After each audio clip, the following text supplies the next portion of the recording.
explorar um pouquinho Gênesis capítulo 1, verso do 1º ao 5º verso, tá bom? Do 1 ao 5. Diz assim a palavra de Deus: No princípio criou Deus os céus e a terra, porém, estava sem forma e vazia.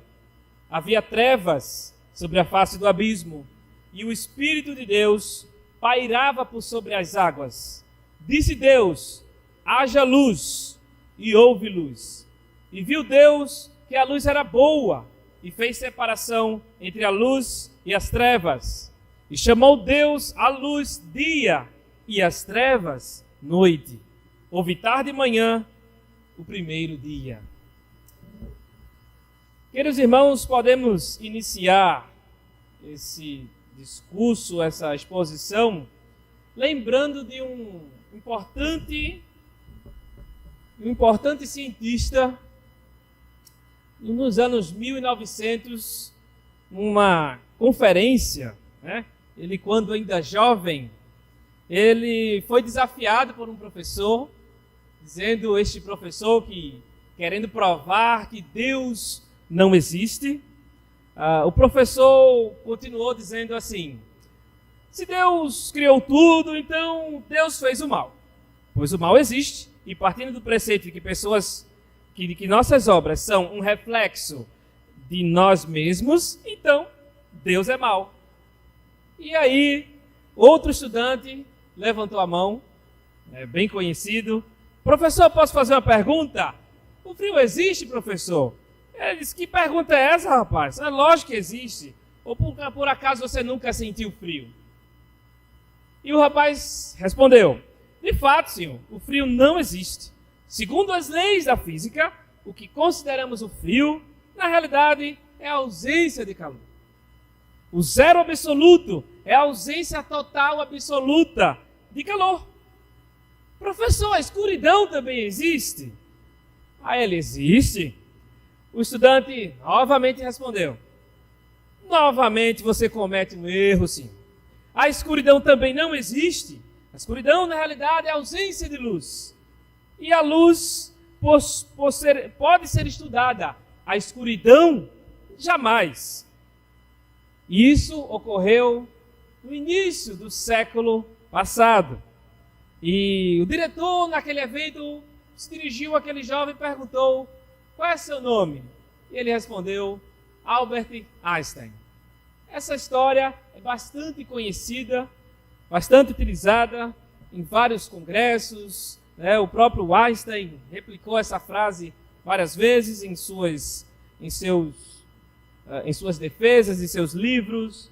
Enfim, irmãos, vamos falar da origem, do começo, apenas se deter no primeiro dia da história da humanidade. Primeiro dia da história desse planeta, quando ele foi formado pelo nosso Deus. Gênesis é o livro das origens, das gerações. A própria palavra Gênesis significa isso. Então, temos muitas atividades em Gênesis que conta a origem, onde se iniciou as atividades, a crença, a atividade de Deus e tantas coisas, a origem da humanidade, das línguas, a origem da nação de Israel, que posteriormente se tornou aí a nação que seria que nasceria o Messias, e a partir do Messias para todos os povos. Então, a Gênesis revela quem Deus é. A princípio, quando lemos esses primeiros versículos, irmãos, o texto bíblico, Moisés escreveu, não está preocupado em defender a existência de Deus. Porque a existência de Deus, ela não pode ser refutada. A pessoa pode discordar de que Deus não exista, mas provar que ele não existe jamais. Então, as pessoas podem duvidar? Podem. Porque estão longe do Senhor. Não têm a iluminação do Espírito de Deus em suas vidas. E assim, a existência de Deus não depende se eu creio ou não. Mas Ele é autoexistente. Tanto que Gênesis começa assim: no princípio, criou Deus os céus e a terra. Ponto. O texto não está preocupado em mostrar que Deus existe por causa disso, daquilo. Não. Simplesmente Deus criou todas as coisas. Certamente já pronunciamos o nome Elohim. Você já cantou Elohim, né? Falando aí hebraico. Todos nós sabemos que significa Deus em sua majestade. Tem vários nomes no Antigo Testamento que revela quem é Deus. A revelação ela é progressiva. É aos poucos que Deus vai mostrando à humanidade quem Ele é. É tanto que em Moisés, aliás, para Abraão, Deus se apresenta como o El Shaddai, o Deus Todo-Poderoso. Abraão, anda na minha presença e seja perfeito.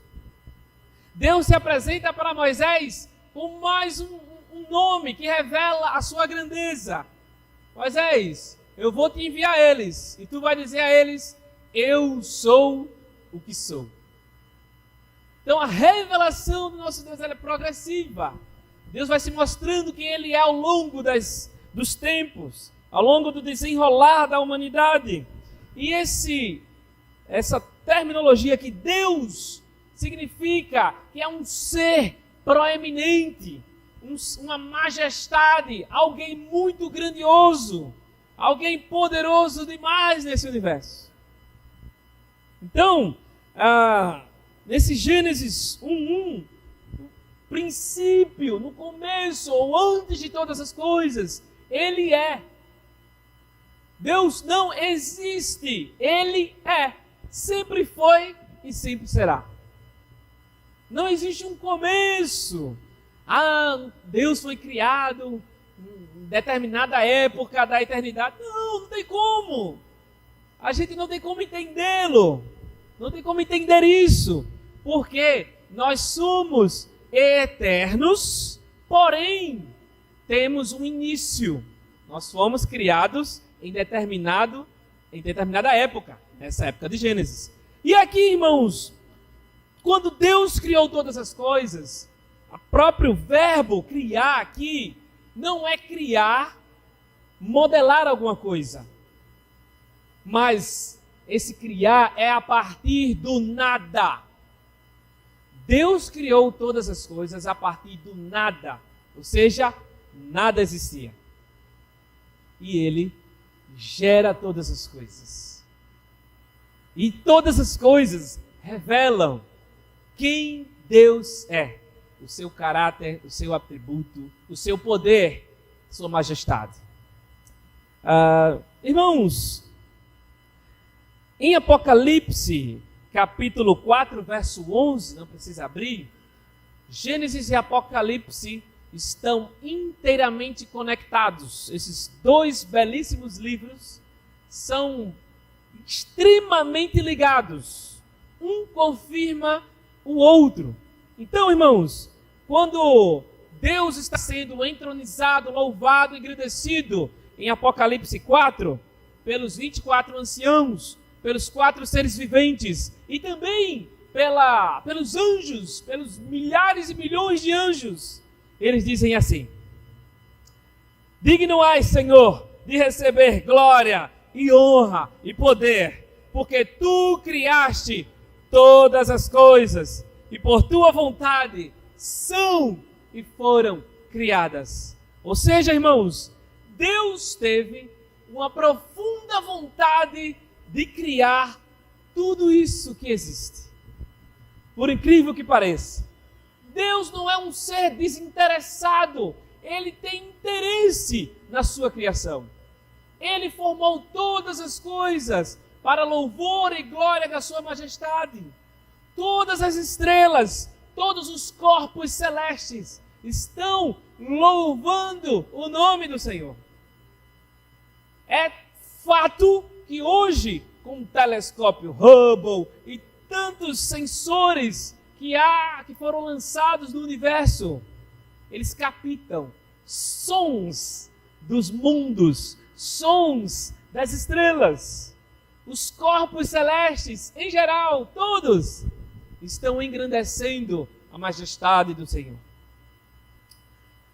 Os animais também estão fazendo o mesmo, fazendo aquilo para o qual foram criados. Também, queridos, todas as coisas criadas aqui, na Bíblia é revelada que também o Filho participou. Dizendo lá em Hebreus 1, 2 e 3. Pastor Marcos pregou em Hebreus capítulo 1, verso 2 e 3 nesse Réveillon. E agora, nesses últimos dias, ele nos falou por meio do Filho, o qual ele designou como herdeiro de todas as coisas e por meio de quem o universo foi criado. O Filho irradia a glória de Deus, expressa a forma exata do ser de Deus. E é com sua palavra poderosa que ele sustenta todas as coisas. Interessante. O Senhor que criou, ele participa da sua criação. Ele não criou e abandonou a sua criação. Ele criou e participa. Está ali, ativo. E continua aqui em Colossenses 1, 16 e 17, diz assim: porque nele foram criadas todas as coisas, nos céus, na terra, visíveis e invisíveis, sejam tronos, sejam dominações, sejam principados e potestades. Tudo foi criado por ele e para ele. E ele é antes de todas as coisas, e todas as coisas subsistem por ele. Esse versículo primeiro é uma afirmação, queridos, absoluta, a respeito de Deus, do Deus da criação, em atividade. Portanto, é para crermos em Deus de fato.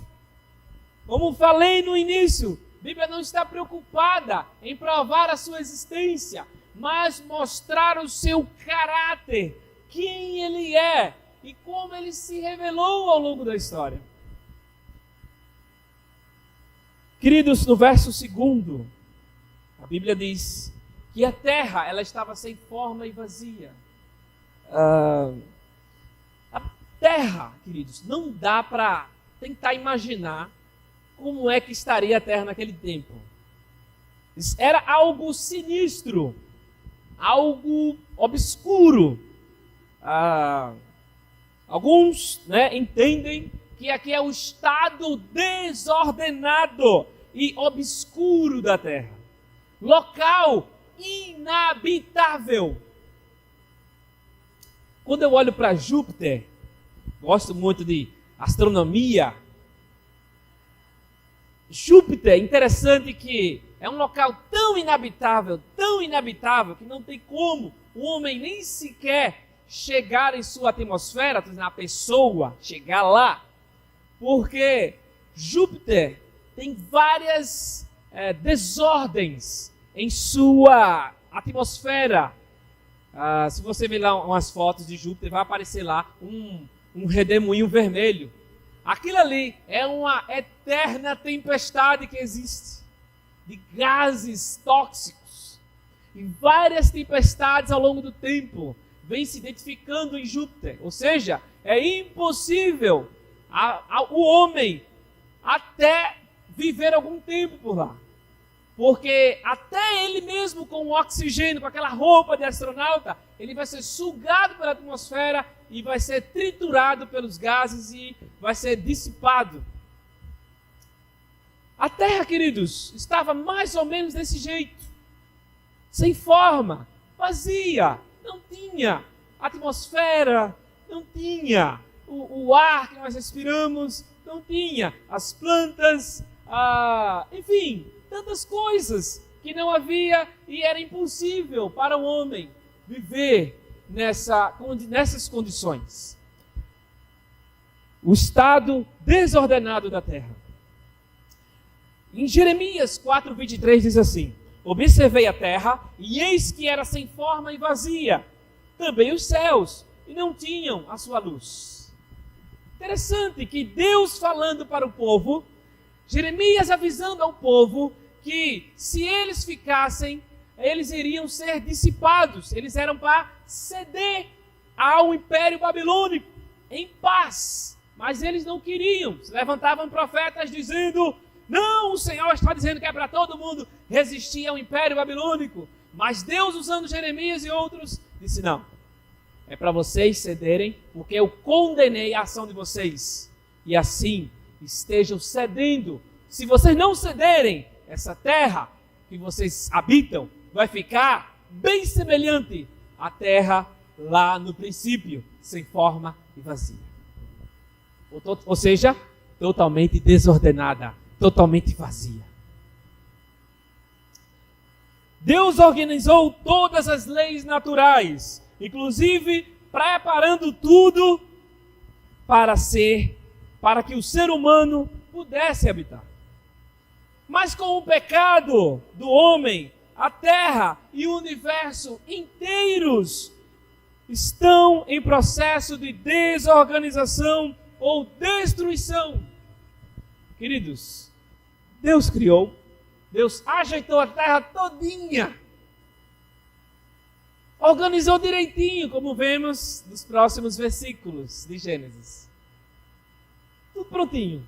Depois do pecado, a própria criação está em progressão inversa, ou seja, está regredindo, ou seja, está desordenando, está se deteriorando. Quando a gente fala que o mundo está se acabando, literalmente está se acabando. Por causa do quê? Dos nossos pecados. Jesus veio, logicamente, restaurar todas as coisas. E isso quer dizer que todas as coisas que existem vão se deteriorar.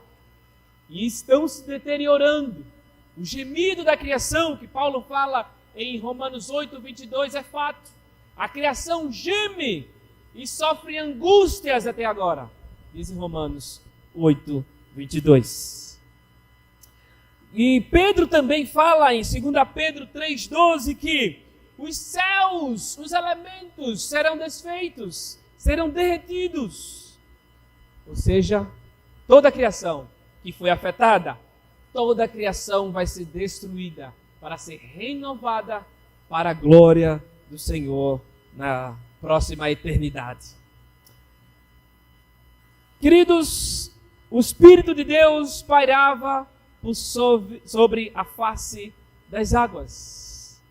O texto está mostrando, irmãos, a atividade de Deus, Deus participando da criação.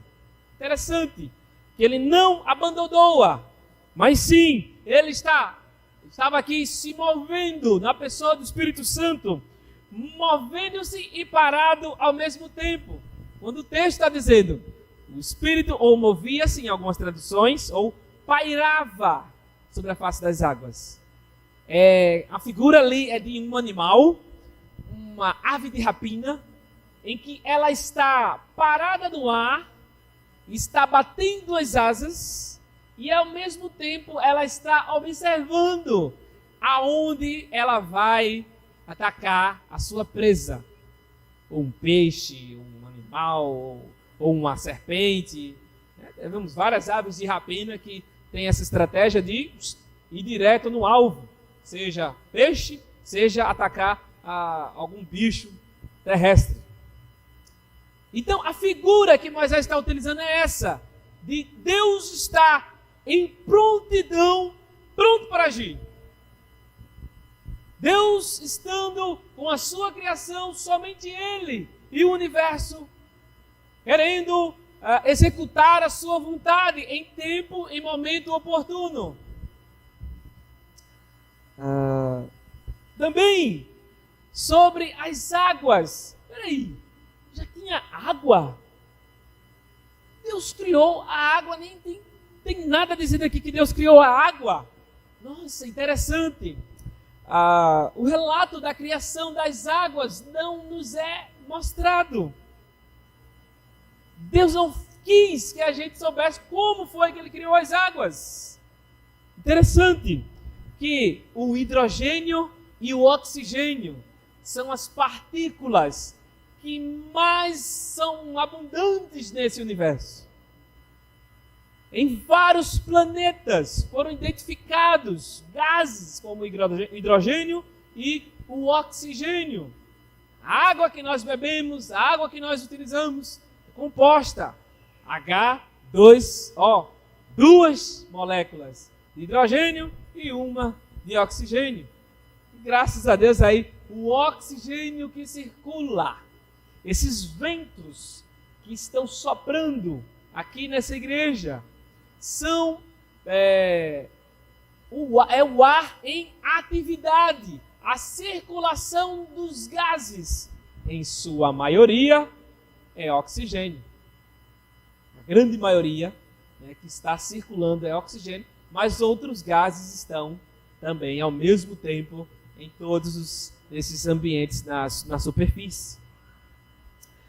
Irmãos, é interessante que no verso 3, primeiro dia da criação, ele fala: haja luz, e houve luz. Não está falando do sol, não está falando da lua, não está falando dos luzeiros. Portanto, que o sol e a lua são criados no quarto dia. Aqui foi criada uma luz cósmica, que alguns vão denominar recentemente, né, como microrradiação cósmica de fundo, que foi descoberta em 1965, no século passado, que atua em todo o universo, ou seja, uma radiação eletromagnética que há em todo o universo. Veja que maravilha, a primeira coisa que Deus criou no primeiro dia da semana, a luz. A voz poderosa do Senhor cria a luz. Irmãos, em Salmos 29, 3 e 4 diz assim: a voz do Senhor ouve-se sobre as suas águas. O Deus da glória troveja. O Senhor está sobre as muitas águas. A voz do Senhor é poderosa. A voz do Senhor é cheia de majestade.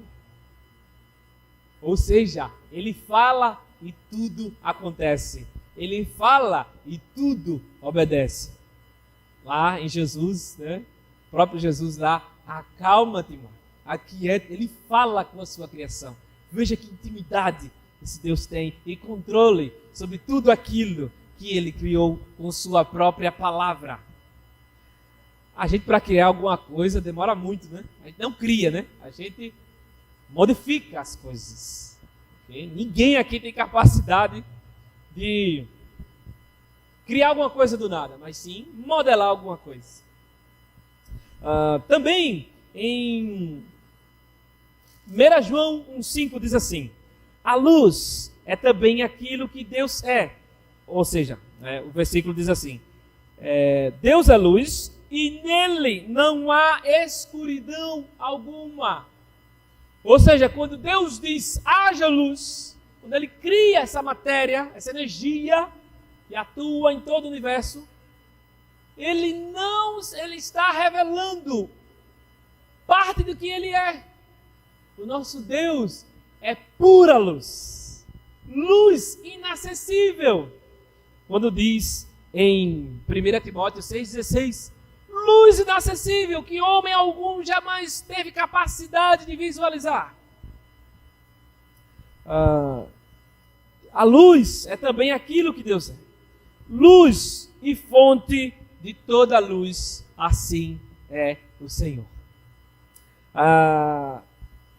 E viu Deus que a luz era boa, naquele primeiro dia da criação. Deus olhou assim, e isso é bom. Isso quer dizer, irmãos, que Deus tem profunda admiração por sua criação, sua atividade e perfeição. Ele aprovou e também supervisiona. Deus observou, sim, isso é bom. É interessante que quando ele termina toda a atividade dos 7, o 6º dia, e no 7º descansa de toda a sua atividade, ele diz, é muito bom. Ou seja, depois da criação do homem, da formação da mulher, Deus diz, muito bom. Ou seja, a criação tem a aprovação do Senhor. Tudo que Deus criou é perfeito. Perfeito daquilo como Ele quis fazer. E não precisa de ajuste nenhum. Ainda bem, né? Nada precisa de ajuste, mas sim da graça, da presença, da supervisão do Senhor. E o primeiro dia da criação, queridos, como nós vemos ali no verso 5, né? No primeiro dia da criação, o próprio Deus, né, mostra que chamou tanto a luz dia, trevas noite, e assim se foi o primeiro dia, a tarde e manhã, o dia primeiro. E esse primeiro dia da criação foi finalmente concluído com as seguintes atividades: a criação de todas as coisas básicas do universo, ou seja, Deus criou o tempo, o espaço e a matéria. A matéria, o tempo, que nós não vemos, tempo, né? Passa, e o espaço, tamanho, profundidade, altura. Todas essas três coisas que formam o universo. Tudo isso aí. Tanto a matéria, como o tempo, como o espaço. A primeira palavra enunciada, haja luz. E no primeiro domingo da criação, houve separação entre luz e as trevas, entre o dia e a noite. Na cultura judaica, queridos, por que ele diz tarde e manhã? Aqui, meus irmãos, é início do dia até o fim da tarde, o início da noite até o início da manhã. Tarde e manhã, o dia primeiro. Então, o dia claro e a noite escura. A cultura judaica se defende assim, se pronuncia assim, né? Então, a confissão de fé de Westminster, nossa confissão, qual o dia em que nós professamos aqui nessa igreja ou em outra IPB, nós confessamos e cremos nos símbolos de fé. Diz assim, com respeito ao capítulo 4, falando da criação: ao princípio aprouve a Deus Pai, o Filho e o Espírito Santo, para a manifestação da glória do seu eterno poder, sabedoria e bondade, criar ou fazer do nada, no espaço de 6 dias, e tudo muito bom, o mundo e tudo que nele há, visíveis e invisíveis. Capítulo 4 da Confissão de Fé. Então, diante de toda essa exposição, queridos, eu não quero falar aqui sobre evolucionismo, tá? Vamos se deter no criacionismo bíblico, que é melhor para a gente poder crer no Senhor. Não vou aqui trazer à tona o que é que os pensadores evolucionistas que são contrários à criação de Deus, não. Vamos nos deter em outras questões aqui. Vejamos então como podemos aprender com esse primeiro dia da criação. Temos muito a aprender com o nosso Deus, com sua atividade aqui nesse primeiro dia. Nesse primeiro dia, queridos, de tudo, primeiro dia da atividade da criação do universo, Primeiro domingo, nós aprendemos que Deus é o organizador da vida.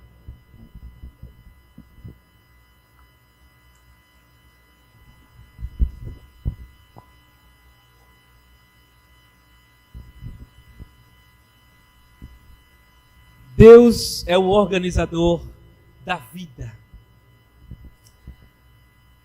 Como o nosso pecado traz desorganização e destruição, é necessário conhecer o organizador da vida. É necessário para que Ele molde o nosso viver, a nossa vida, conforme o seu querer. Deus não quer que estejamos numa atmosfera de saber intelectual dele. Deus quer que o conheçamos. Deus quer uma vida temente a ele e organizada por ele. Deus não quer que sua vida permaneça no caos, como naquele momento a terra sem forma e vazia estava. Deus não quer que a nossa vida esteja bagunçada, mas que confie e que permaneça nele. E que conheça de fato quem ele é. Na criação, nós vemos que o nosso Deus é um Deus autoexistente, todo-poderoso, sábio, cheio de sabedoria. Ele colocou limite nos mares, limite nas nuvens, limites para o homem, limites para tudo nesse universo. Deus colocou limites. Deus organizou tudo, deixou tudo prontinho para que eu e você viéssemos a desfrutar de toda a beleza da sua criação. E, infelizmente, o nosso pecado destrói a criação. E aqui, queridos, nós aprendemos que a nossa vida espiritual, do mesmo jeito que a vida material foi organizada pelo Senhor, Deus quer que a sua vida seja organizada por Ele.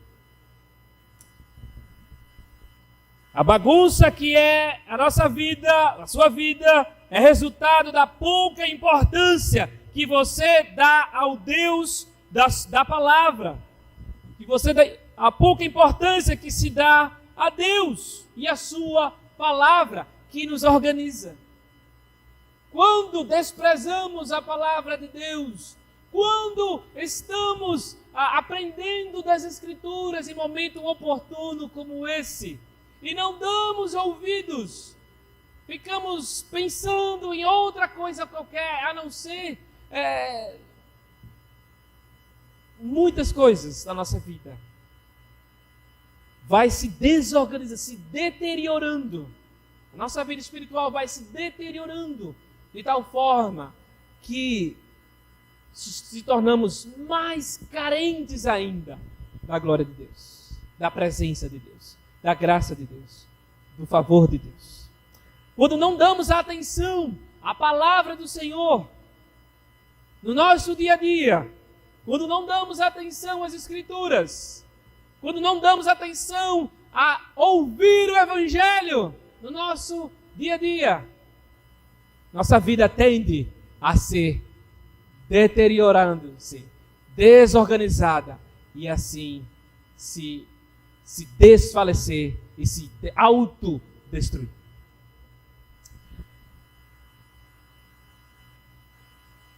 Toda a criação ouviu a voz do Senhor e prontamente foi organizada. E muitos de nós ouvimos a palavra de Deus, estamos com a palavra de Deus em nossos celulares, em nossas estantes, em nossos aparelhos eletrônicos, em todos os ambientes, até um versículo aqui, ali, dentro de casa, na igreja, estamos se deparando o tempo todo. Mas não é algo interessante. Entramos por essas portas, saímos do mesmo jeito. O problema está na recepção do coração. Você lembra lá que na parábola de Jesus tem 4 tipos de solo, né? A parábola do semeador? Pois é. Tem solo que dá fruto, tem solo que só dá um pouquinho de raiz, depois o tempo, as intempéries vai e remove. Tem solo que são umas pedras. Tem solo duro.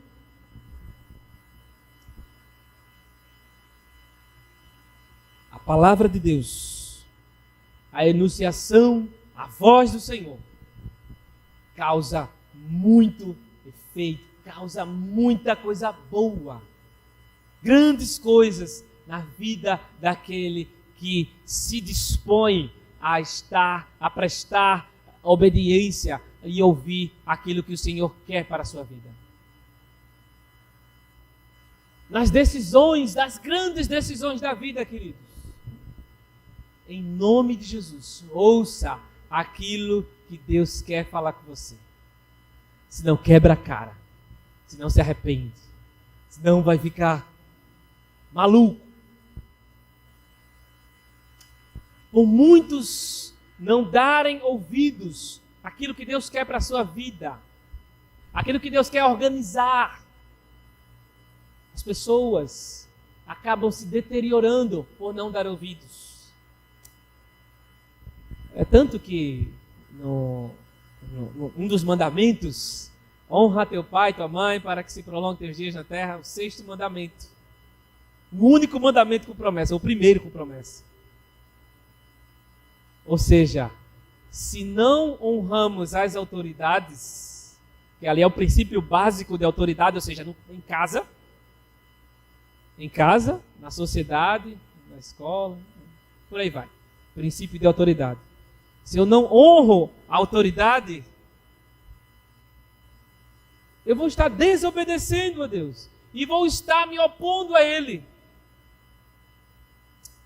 Temos muita coisa, queridos, que precisa ser removida da nossa vida, urgentemente. Quando pensamos em janeiro, 1º domingo de janeiro, vamos comparar com o 1º domingo da criação?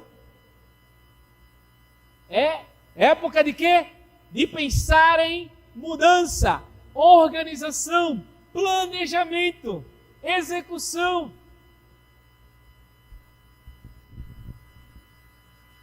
Quando pensamos nessa época do ano, pensamos em transformação, em fazer melhor, não é? Não é isso.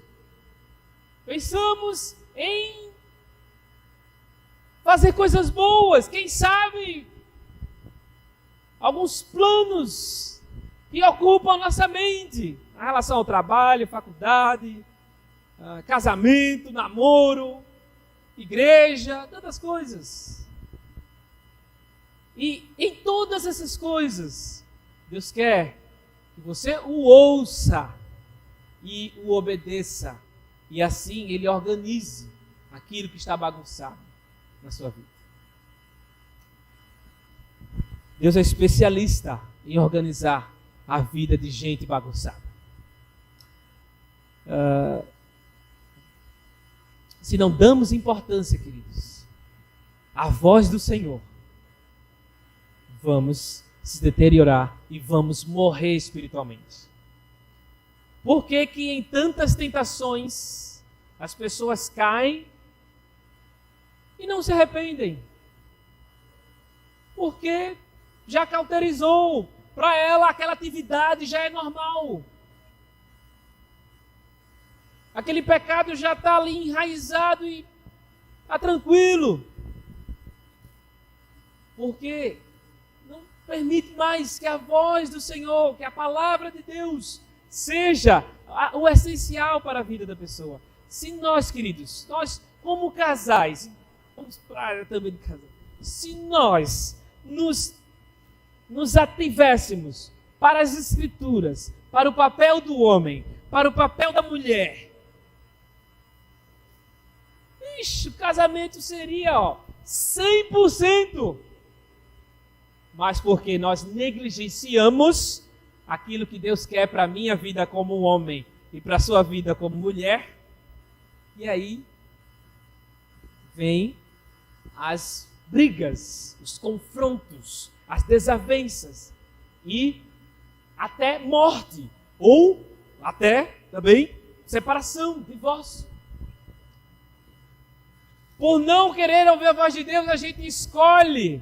É claro que a gente, para querer namorar uma pessoa, a gente precisa ter alguns parâmetros. Que seja temente a Deus, que ame ao Senhor. Não é se tem dinheiro ou se não tem. Não é se a pessoa é de família rica ou não é. Esses padrões aí são terrenos, momentâneos. Quantas pessoas que se casaram com pessoas nobres? Eu vou escolher esse homem aqui porque ele tem. Não é parâmetro. Eu disse para essa daqui, no primeiro dia de namoro. Eu sou pobre, viu? Eu rico, porém eu pobre. Ela, aleluia, Jesus. Era esse mesmo que eu estava querendo. Os camaradas só se ofereciam, né? Eu tenho isso, eu tenho aquilo, né? Para minha Jace. Ainda bem, né? Que não casou com nenhum desses cabra safados. Irmãos, nosso critério deve ser as Escrituras. A palavra de Deus, a voz de Deus. Quando você abre isso aqui, ou no seu aplicativo, ou no seu computador, é a voz do Senhor. Procure divulgar também a voz do Senhor. Procure também se deleitar na voz do Senhor. Se não for, você não fez isso no ano passado, faz agora. Começa a ler as Escrituras, conhecer mais. Não entendo isso aqui não. E quem disse que eu entendo tudo, irmãos? E quem disse que pastor Marcos entende tudo? Nós precisamos estar em contato constante com a palavra do Senhor, para que nossa vida seja organizada por Ele. Quando a Bíblia diz que nós estamos em transformação de glória em glória, de fé em fé, graça sobre graça, em vários versículos Paulo fala sobre isso. Transformação dia após dia para atingir a varonilidade perfeita e tal. Essa é um processo de organização da vida, assim como Deus organizou toda a criação. Quando a bênção apostólica é impetrada pelo pastor, queridos, preste bem atenção, porque quando você ir lá e recebe a bênção apostólica, faz um gesto assim, ou tal, ou levanta a mão, não sei, fecha os olhos. Quando você está simbolizando que está recebendo a bênção, você está recebendo o seguinte: tudo aquilo que você presenciou naquele culto, naquele dia, é para você praticar ao sair por essas portas. Ou, quando acabar, quando encerrar aquela reunião. É para você praticar. Bênção apostólica é isso. Para você praticar aquilo que foi operado durante a reunião, o culto. Do mesmo modo que organizamos nossa casa a fim de receber uma visita ou realizar uma festa, tem que organizar. Da mesma forma, Deus está interessado em que você seja organizado espiritualmente pelo Senhor. Sempre, queridos, quando encontro um amigo próximo ou antigo, meu irmão, como é que está a sua vida com Deus? Eu me preocupo mais com relação à vida espiritual das pessoas. Porque, queridos, disso vai depender toda a vida dela. Disso vai depender a vida no trabalho, a vida na faculdade, a vida na igreja, a vida na sociedade, como um todo. Disso vai depender. Então, como está a sua vida de oração? Como está a sua vida com Deus? Como está a sua prática no dia a dia? Como é a sua vida nas redes sociais? Eu acho que muitos crentes precisam ser reevangelizados a como se comportar nas redes sociais. O comportamento de grande parte parece mais ímpios do que crentes, infelizmente. As redes sociais revelam muita coisa daquilo que eu sou, daquilo que eu acredito, daquilo que eu estou interessado, daquilo que eu...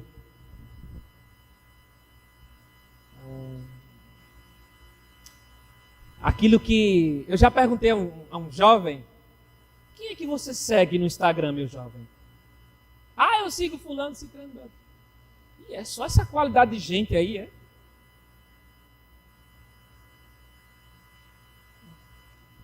Perguntei a uma moça um dia, você tem Bíblia no celular? Ela disse, não, tio, eu não. Por quê? Ah, porque não tem espaço. Tem espaço no celular, não tem Bíblia. Se não tem espaço no coração, em nenhum lugar não vai ter espaço para as Escrituras. Então, se cerque da Bíblia. Se cerque do Evangelho. Cuidado, querido, que está na moda. É os famosos os shorts, que são vídeos curtos, de 15 e de 30 segundos. Várias redes sociais aí. Adolescente, para Instagram é coisa do passado. Agora é TikTok, Kawaii, esses aplicativos aí de perca de tempo. Muitos crentes. Teve um crente que compartilhou no grupo de uma igreja que eu estou inserido, não foi aqui. Aí compartilhou lá um negócio lá sobre a vacina, alguma coisa. Cliquei para ver o que era. O irmão queria estar passando aí uma informação importante. Mas, para azar dele, o TikTok mostra todos os vídeos que ele... Os vídeos, queridos, só sexualidade. Mulheres lá, como fazer isso, pegar aquilo, faz aquilo outro. Assim, meu Deus do céu, não dá não. Então, irmãos, esses videozinhos, no Instagram tem um Reels, no YouTube tem um Shorts, esses videozinhos foram feitos para deixar a gente abestalhado. 15 segundos, 30 segundos, você vai aprender o quê? A geração é rasa. A geração não suporta ouvir 40 minutos, 1 hora do Evangelho. Irmãos, o contato com a palavra de Deus constante vai organizar a minha vida. Constantemente. É necessário deixarmos, visualizarmos o quanto Deus é interessado em operar em nossas vidas, através da sua palavra, da sua voz. Irmãos, também aprendemos que haja luz em suas trevas. Deus que organiza e haja luz em suas trevas. Haja luz. Jesus falou assim, eu sou a luz que vim ao mundo, para que todo aquele que crê em mim não permaneça nas trevas. Efésios 5:8 diz assim, porque noutro tempo erais trevas, vocês eram escuridão. Queridos, tudo isso aqui, esse haja luz no primeiro dia da semana, primeiro dia da humanidade, primeiro dia do universo, aliás. E hoje, como primeiro domingo, fazendo alusão, fazendo essa conexão, haja vida, haja conhecimento e entendimento de Deus, haja pureza espiritual, haja proclamação e testemunho. Sabe por quê? Podemos pegar esse haja luz e trazer para a nossa vida. O próprio Paulo, sendo usado pelo Espírito Santo, diz em 2 Coríntios, capítulo 4, verso 6, Ele diz assim: o Deus que disse que das trevas resplandeça a luz, é quem resplandeceu em nossos corações, para a iluminação do conhecimento da glória de Deus na face de Jesus Cristo. Irmãos, a luz precisa ser posta em nós, ser considerada por nós, essa luz que há em Deus. O próprio Deus é a luz inacessível, que Ele faz questão de compartilhar conosco através de Cristo Jesus, nosso Senhor. Então, haja vida. Por que haja vida? Porque luz significa calor, significa saúde, significa visão. Se apagarmos todas as luzes numa sala bem escura ou num ambiente bem escuro, os seus olhos, eles vão ficar vai ficar crescendo lá, a pupila, né? Vai ficar crescendo. Por quê? Isso acontece procurando luz. Quando você apaga todas, aí você não vê nada. Depois, você começa aos poucos a enxergar alguma coisa assim no escuro. Porque os seus olhos estão atrás da luz, procurando-a. Interessante. E assim, irmãos, a luz, o calor, isso revela, traz revelação, demonstração, demonstração de conhecimento, entendimento. Uma expressão que nós entendemos é: vamos trazer luz a esse texto. Ou seja, trazer o entendimento nesse texto. Entendeu? A explicação do texto. Então, trazer luz. Então, luz, queridos, também é conhecimento e entendimento da verdade. Acabamos de pronunciar aqui 2 Coríntios 4:6. No final do versículo para a iluminação do conhecimento da glória de Deus na face de Jesus Cristo. Na primeira pergunta do Catecismo de Westminster.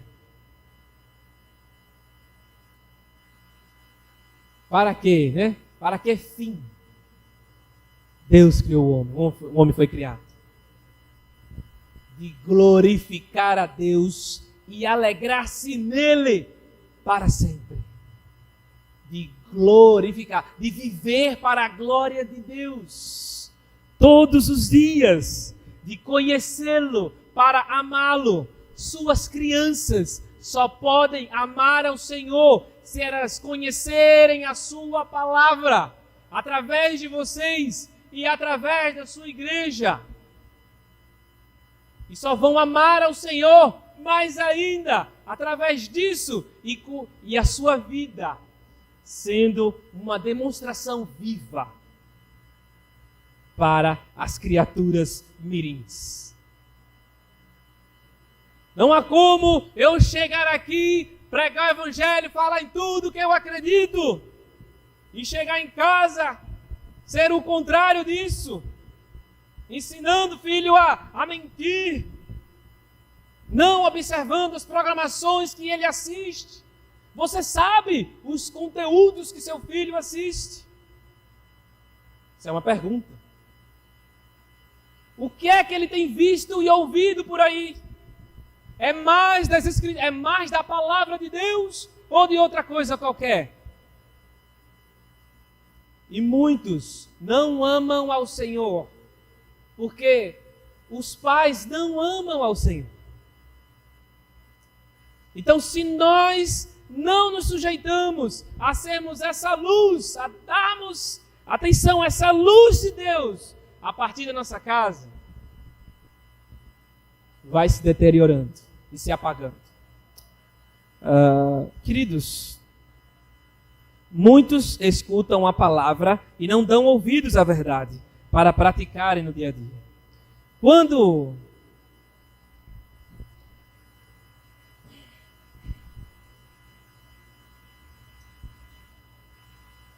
Tem um texto, queridos, André aqui, que Jesus falou, em que Mateus capítulo 5, versos 14 ao 16. Vós sois a luz do mundo, não se pode esconder uma cidade edificada sobre um monte. Nem se acende a candeia e se coloca debaixo do alqueire, mas no velador. E dá luz a todos que estão na casa. Assim resplandeça a vossa luz e tal. Vamos falar disso depois. Mas cidade e casa. Cidade e casa. Luz da cidade e luz da casa. É lógico que Jesus está falando de fogo, lamparina. Todas acesas. Figura ali de luz. Essa figura, queridos, é interessante que casa e cidade, ele usa dois elementos importantes. Um coloca no velador, ou seja, como essas lâmpadas estão aqui. As lâmpadas, feito aquela lâmpada lá do Aladim, é parecido com aquilo. Era colocada no teto, fixada com azeite e lá pegando fogo e ele alumiava. Ninguém coloca debaixo da mesa, né? Ele está dizendo, vai colocar em cima. Em casa. E também ninguém pode esconder uma cidade edificada, uma cidade no monte, porque vão se ver as luzes durante a noite. Isso revela, queridos, que a nossa vida em casa e fora de casa, na sociedade, precisa ser uma vida de luz, de evangelho, de vida com Deus, o tempo todo. Não existe para Deus esse negócio, agora eu estou fora da graça.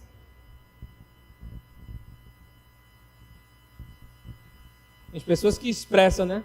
Eu saí da graça e xinguei lá o cidadão que estava me apertando no trânsito. Irmãos, haja luz, haja entendimento, haja conhecimento do Senhor, haja pureza espiritual. Ele é a luz e a fonte de luz, tanto da matéria como da ética. No mundo material, as trevas são a ausência da luz. No outro, as trevas, a inverdade, o engano, a falsidade são a ausência de Deus. Enquanto menos de Deus no dia a dia, mais trevas vai ocupar a sua vida. É aquela velha charge dos cachorros bom e ruim. O cachorro lá perverso que gosta de morder e fica lá babando lá, querendo morder todo mundo.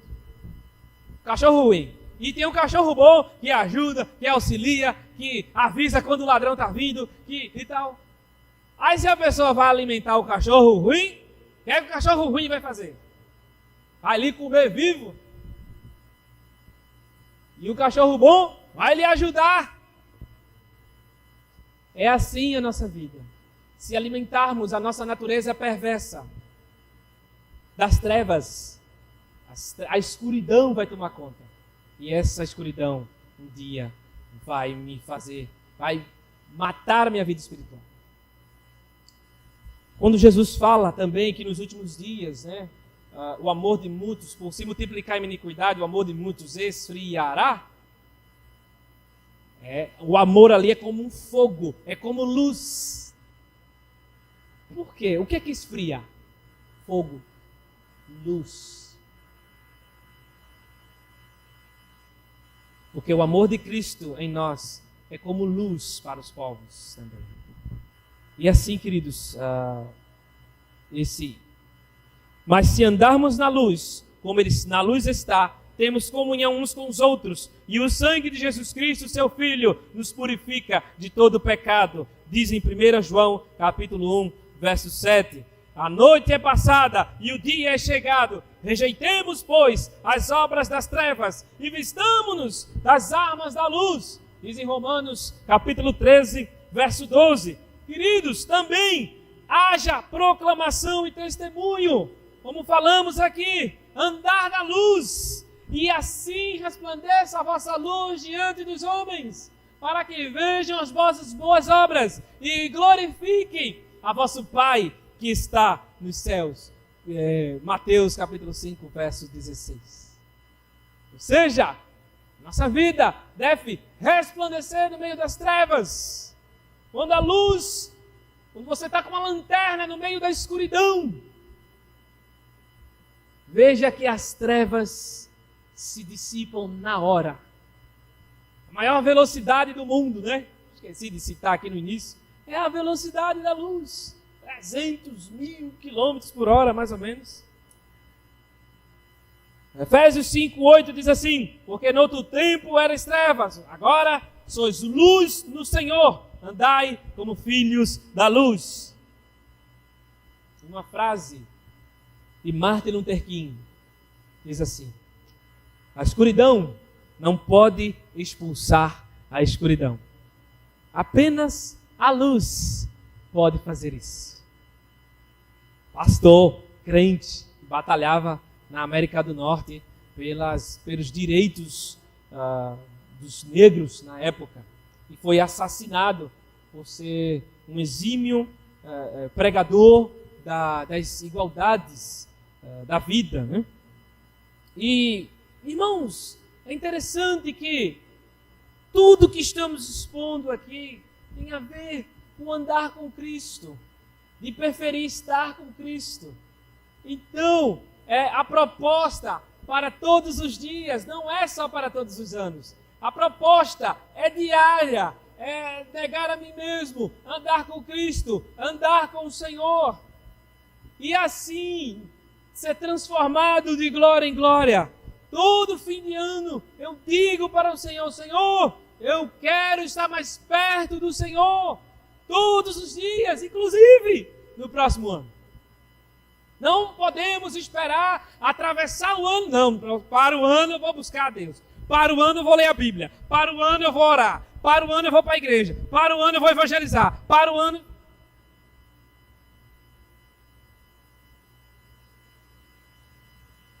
Deus quer a nossa vida o tempo todo. Haja luz e houve luz.